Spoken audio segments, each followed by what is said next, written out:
Chapter 2 microorganism friends and foes. इसके हम question answers करेंगे। इससे पहले मैंने आपको लेसन समझा दिया है, उसके 2 वीडियो बनाए थे, वो वीडियो आप अच्छे से देख लेना, तभी ये क्वेश्चन करने का फ़ायदा है, आपको आसानी से क्वेश्चन समझ में आ जाएंगे। तो वो 2 वीडियो जो लेसन वाले जिसमें लेसन समझाया था वो वीडियो अच्छे से आप पहले देख लेना। अब क्वेश्चन ए है फिलिंग द ब्लैंक्स। इसमें ब्लैंक्स हैं। तो फर्स्ट है the study of micro organism is known as. क्या कहते हैं उस स्टडी को जिसमें माइक्रो ऑर्गेनिज्म की स्टडी होती है, उसको बोलते हैं माइक्रोबायोलॉजी। क्या बोलते हैं? माइक्रोबायोलॉजी। नेक्स्ट है the bread dough rises because of the production of. जो ब्रेड का जो आटा है, डो है, वो क्यों राइजेज, क्यों फूल जाता है, वो क्यों बड़ा हो जाता है, वो किसके कारण होता है, किसकी प्रोडक्शन के कारण होता है? वो फर्मेंटेशन के कारण होता है, और फर्मेंटेशन से कार्बन डाइऑक्साइड निकलती है जिसके कारण वो फूल जाता है, यानी कि due to the production of carbon dioxide. Carbon dioxide. Next है थर्ड है इसका dash are the micro organism that causes disease. जो डिजीज़ करते हैं माइक्रो ऑर्गेनिज्म, उनको क्या कहते हैं? उनको बोलते हैं हम पैथोजन्स। पैथोजन्स, ठीक है, क्या बोलते हैं? Pathogens. Dash and dash are two chemical preservative. Chemical preservative क्या होते हैं? जो किसी चीज़ को क्या करते हैं भाई, ख़राब होने से बचाते हैं, अचार वगैरह में, जैम वगैरह में डालते हैं, वो होते हैं भाई केमिकल प्रिजर्वेटिव्स। तो केमिकल प्रिजर्वेटिव कौन कौन से हैं? एक है sodium benzoate, BENZOATE, sodium benzoate. और दूसरा क्या है? दूसरा है पोटेशियम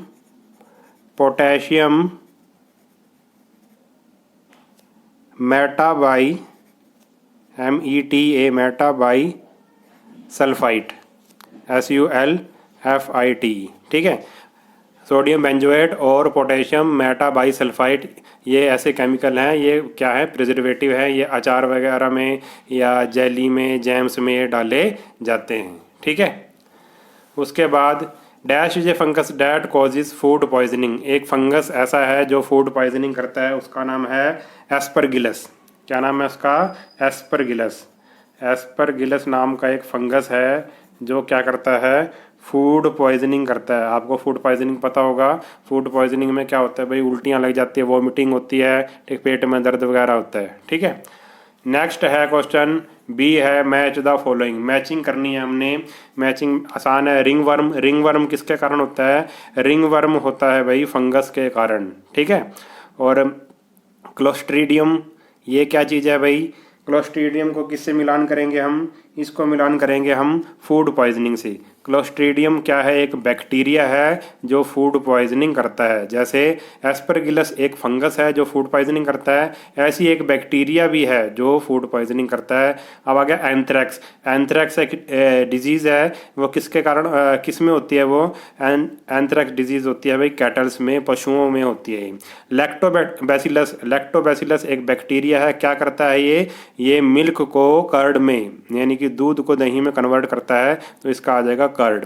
मीथेन, बायोगैस रिएक्टर में क्या भाई? मीथेन गैस पैदा होती है, ठीक है, जो एक फ्यूल की तरह काम करती है। अब नेक्स्ट क्वेश्चन देखो। अब इसका सी पार्ट है, ए और बी हमारे पार्ट हो गए हैं। अब सी पार्ट में क्या है? टिक करना है। Tick the correct option. The process that help milk to last longer but not kill all microbes present in known as. ऐसा प्रोसेस जिसमें जो मिल्क के की माइक्रोब्स को मार दिया जाता है मगर वो पूरी तरह से नष्ट नहीं होते, उसको क्या बोलते हैं? वैक्सीनेशन। इसमें क्या आएगा? पास्चराइजेशन। आपको पता है कि मिल्क को पहले जो थैलियों वाला मिल्क होता है उसको कैसे प्रिजर्व करते हैं? पहले उसको क्या करते हैं भाई? 72 डिग्री पे एकदम से उबाल देते हैं, उसके बाद उसको उबालने के तुरंत बाद उसको एकदम से ठंडा कर देते हैं, ठीक है। और उस प्रक्रिया को, उस प्रोसेस को बोलते हैं pasteurisation. Rust of wheat is caused by. Rust of wheat किसके कारण होती है? आपको पता होगा। जो रस्ट ऑफ व्हीट किसके कारण होती है बताओ? रस्ट ऑफ वीट, लेसन में मैंने आपको कराया था कि रस्ट ऑफ वीट किसके कारण होती है। रस्ट ऑफ वीट होती है भाई फंगस के कारण। ये किस में लगता है भाई, गेहूं में लगता है, जंग टाइप सा लग जाता है, इसको इसलिए कहते हैं रस्ट ऑफ। जैसे लोहे में जंग लगता है लाल लाल सा, ऐसे गेहूं में भी ये रेड रेड कलर का लग जाता है जंग टाइप, उसको क्या बोलते हैं, रस्ट ऑफ वीट। ये एक डिजीज़ है जो प्लांट्स में होती है और गेहूं के पौधे में होती है। मेडिसिन्स कंटेनिंग किल्ड और weakened pathogens and use to prevent infectious diseases are called, उसको क्या बोलेंगे हम, उसको बोलेंगे हम वैक्सीन्स। नेक्स्ट आ गया भाई fourth, which of the following reproduces only inside the host soul, host cell. ऐसा कौन है जो रिप्रोड्यूस होता है, अपने आप को बढ़ाता है, मल्टीप्लाई करता है होस्ट सेल में, किसी दूसरे के सेल में जाके, जैसे एलिमेंट की सेल में, एनिमल की सेल में जाके, या ह्यूमन बींग की सेल में जाके, ठीक है। तो वो कौन है भाई, वो है वायरस। कौन है, वायरस। अगर वो होस्ट सेल से बाहर है तो वो एक तरह का डेड, वायरस क्या होता है, डेड होता है। मगर जैसे ही वो होस्ट सेल के होस्ट सेल में पहुंचता है, वो क्या करना शुरू कर देता है, रिप्रोड्यूस शुरू करना कर देता है, यानी कि अपनी संख्या को बढ़ाना शुरू कर देता है। फिफ्थ है इसका, लास्ट पार्ट है इसका, a disease caused by virus and spread by an insect. जो ऐसी डिजीज जो वायरस के कारण होती है और जिसको एक इंसेक्ट यानी कि कीट पतंगा कोई भी वो फैलाता है, तो वो कौन सी है भाई, वो बीमारी क्या है, वो बीमारी है डेंगी। ठीक है, डेंगी कह लो या डेंगू कह लो, ठीक है। तो डेंगी का मच्छर उसको काटता है और उसमें क्या होता है भाई, वायरस होता है डेंगी का, ठीक है। और ये किससे फैलता है, मच्छर से फैलता है, मॉस्किटो से फैलता है। तो हमारे ए, बी और सी ये पार्ट तीनों हो गए। अब डी पार्ट करते हैं। अब इसका डी पार्ट है, फर्स्ट क्वेश्चन है डी पार्ट का, why are viruses considered as being at the border line between living and non living things. जो वायरस है उसको ना तो हम लिविंग कहते और ना ही नॉन लिविंग कहते, वो एक बॉर्डर लाइन में बीच में है, ठीक है। दोनों तरफ है, वो लिविंग भी है नॉन लिविंग भी है। तो ऐसा क्यों है वो बताना है हमने। तो इसका आंसर आएगा, viruses can exhibit the characteristic of both living organism and non living things when they are in free atmosphere. जब वायरस फ्री एटमोसफियर में होते हैं, यानी कि कहीं पर भी हों, जैसे मान लो दरवाजे पर हों, खिड़की पर हों, पार्क में हों, दे आर नॉन लिविंग, तब वो नॉन लिविंग होते हैं जब तक वो किसी के शरीर के अंदर नहीं जाते। However when they enter the body of the living organism, जैसे ही वो लिविंग ऑर्गेनिज्म की बॉडी के अंदर जाते हैं, दे show the feature of living organism, वो अपनी फीचर दिखाना शुरू कर देते हैं। वो तब क्या हो जाते हैं भी, एक तरह से लिविंग बन जाते हैं। एंड स्टार्ट रिप्रोडक्शन, और उसमें रिप्रोडक्शन करना शुरू कर देते हैं, अपनी संख्या को बढ़ाना शुरू कर देते हैं। इसलिए वायरस को क्या बोलते हैं भाई, border line between living and non living things, क्योंकि इसमें दोनों के गुण होते हैं। नेक्स्ट है question number second, what is the fermentation. ये इंपॉर्टेंट क्वेश्चन है, पेपर में आ सकता है, इसको अच्छे से कर लेना। What is the fermentation? How this process useful in food and beverage industries? Fermentation क्या है, पहले an anaerobic process through which sugar, carbohydrate are converted into alcohol, acid and carbon dioxide by microorganisms like yeast। ठीक है, ये एक anaerobic process है, इसमें हवा की ज़रूरत नहीं होती, एयर की ज़रूरत नहीं होती। और क्या होता है इसमें जो शुगर है, इसको कौन करता है भाई, इसको करते हैं माइक्रो ऑर्गेनिज्म। इस प्रोसेस को कौन करते हैं, माइक्रो ऑर्गेनिज्म की मदद से होता है ये।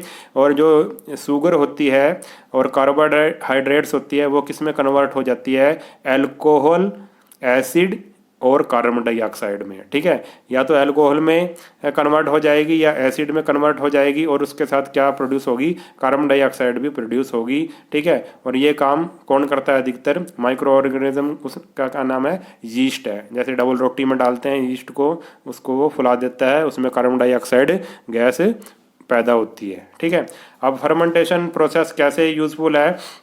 Fermentation process is useful in making idlis, dosa and bakery product.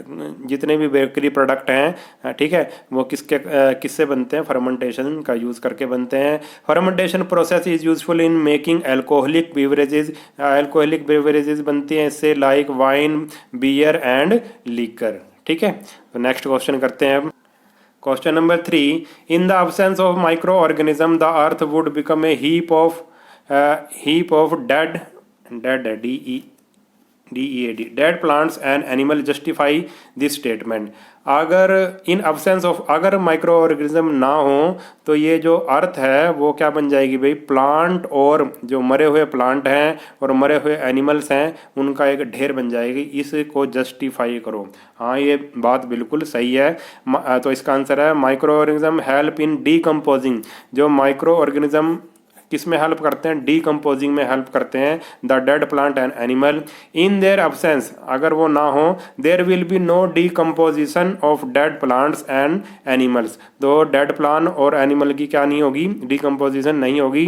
And therefore the earth will become a heap of them, और अर्थ क्या बन जाएगी, उनका ढेर बन जाएगी। डीकम्पोजिशन का मतलब आपको पता होगा कि भाई डीकम्पोजिशन का मतलब जो अब कोई जानवर या पेड़ पौधा मर जाता है तो उसमें क्या लग जाते हैं, बैक्टीरिया वगैरह लग जाते हैं, माइक्रो ऑर्गेनिज्म लग जाते हैं, और वो उसको धीरे धीरे धीरे धीरे उसको सारे को ख़त्म करके उसको मिट्टी में मिला देते हैं। इसी को क्या बोलते हैं, डीकम्पोजिशन कहते हैं। अब फोर्थ है, Munna observe that the yield of east growing in the field has reduced in the current year. Munna ने ऑब्जर्व करा कि जो उसकी जो खेतों की जो फसल है उसकी वो कम हो गई है।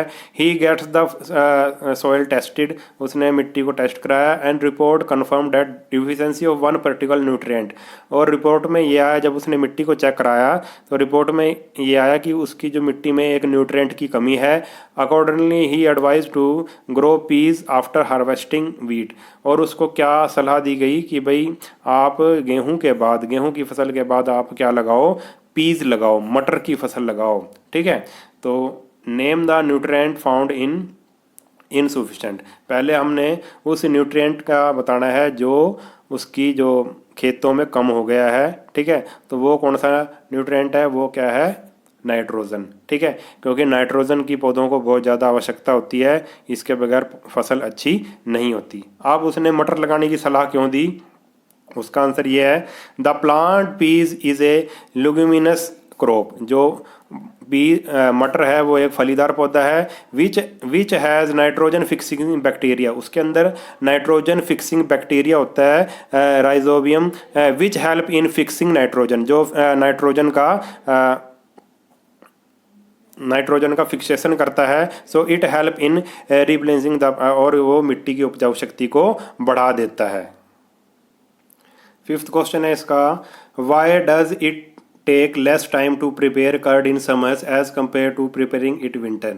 कि भाई गर्मियों में जो दही है वो जल्दी क्यों जम जाती है और सर्दियों में देर में क्यों जमती है, वो हमने बताना है। तो इसका आंसर है, it takes less time to prepare curd in summer.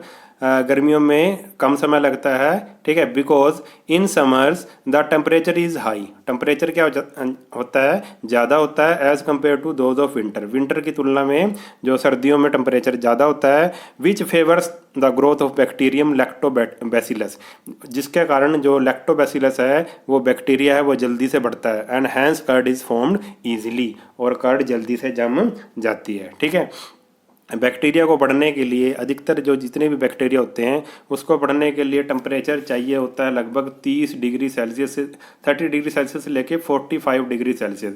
और इतना टेम्परेचर तो गर्मियों में ही होता है और सर्दियों में 30 से नीचे ही होता है। ठीक है, तो जितना गर्म टेम्परेचर होगा यानी कि 30 से लेकर 45 के बीच में अगर टेम्परेचर होगा तो उस टेम्परेचर में दही जल्दी जमेगी। क्यों जमेगी जल्दी, क्योंकि जो लैक्टोबैसिलस बैक्टीरिया है वो इसमें अच्छे से ग्रोथ, इस टेम्परेचर में उसको इतना टेम्परेचर चाहिए, इस टेम्परेचर में अच्छे से ग्रोथ करेगा। तो उसका कारण क्या है कि गर्मियों में ज़्यादा जल्दी जम जाती है दही, उसका कारण क्या है, हाई टेम्परेचर है। नेक्स्ट है, सिक्स्थ क्वेश्चन है, how are the following diseases transmitted, कैसे ट्रांसमिट होती है डिजीज़, कैसे फैलती है। मलेरिया, तो मलेरिया कैसे transmit, by female anopheles mosquito, female anopheles mosquito से मलेरिया ट्रांसमिट होता है। कॉमन कोल्ड कैसे होता है, by sneezing and coughing, by sneezing and coughing, या ऐसे कह लो through sneeze cough droplet in air. जब हम स्नीज करते हैं या कफ करते हैं तो उसकी ड्रॉपलेट एयर में आ जाती हैं और उसमें और उन ड्रॉपलेट में क्या होता है भाई, वायरस होता है, जिसके कारण कॉमन कोल्ड फैलता है। टिटनस कैसे फैलता है, a person become infected with tetanus due to wound, अगर उसको कोई घाव हो जाए या फिर वो consuming food item that are not clean, या फिर ऐसे खाना खा ले वो जो अच्छी तरह से साफ सुथरा नहीं है। नेक्स्ट है इसका टाइफाइड, टाइफाइड कैसे से ट्रांसमिट होता है? Typhoid is transmitted by contaminated food and water. अगर कोई गंदा खाना या गंदा पानी पी ले उसके कारण उसको टाइफाइड हो सकता है। ये तो इजी क्वेश्चन था।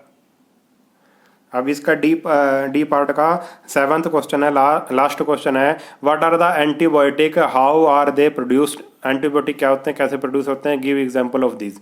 Antibiotics are chemical that inhibit the growth of harmful organism. Antibiotic वो हैं जो हार्मफुल माइक्रो ऑर्गेनिज्म है उसकी ग्रोथ को रोकते हैं, by affecting their life process. ठीक है, they are produced by micro organism. जो एंटीबायोटिक है वो किससे बनते हैं? माइक्रो ऑर्गेनिज्म से बनते हैं। For example penicillin, streptomycin etcetera. ठीक है, तो ये हमारे डी पार्ट तक हो गए हैं और अगले क्वेश्चन हम नेक्स्ट वीडियो में करेंगे। अगर वीडियो आपको अच्छा लगा है तो चैनल को सब्सक्राइब कर लेना और वीडियो को अपने सभी दोस्तों के साथ शेयर कर देना। नेक्स्ट वीडियो में मिलेंगे, तब तक के लिए नमस्कार।